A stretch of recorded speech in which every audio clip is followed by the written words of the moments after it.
ขอเป็นผู้นำที่ดีจนหรือมีจะไม่มองข้ามไปจดจำไว้เด้อนางไก่ว่าฮักหน้าตาฮักรูปฮักร่างย่ำเท่าเปลี่ยนไปอันตรธานไปตามกันเวลาบ่แน่นอนเลยนะฟังเด้อล่ะคนพอใจหลายเจ้าโลกกับอีทุกหรือมีสันทอนเสียวไอ้ผู้เดียวยึดเหนี่ยวหัวใจก็ไม่มีใคร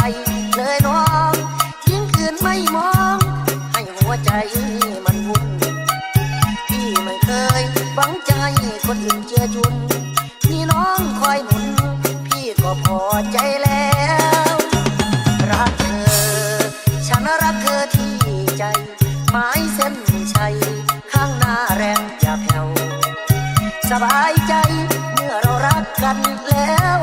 เธอคือดวงแก้วที่ประดับใจฉันตัวเธอนั้นให้ทำใจแน่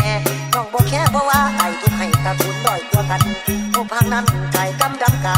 ต้องมึงหน้ามันเสียใจเด้ว่าแต่งงานกันอายไม่สงสารยักษ์ที่สูงที่ต่ำยักษ์ที่ดำขอบอกต่อไม่ให้เผารักเจ้ารักที่ใจนะน้อง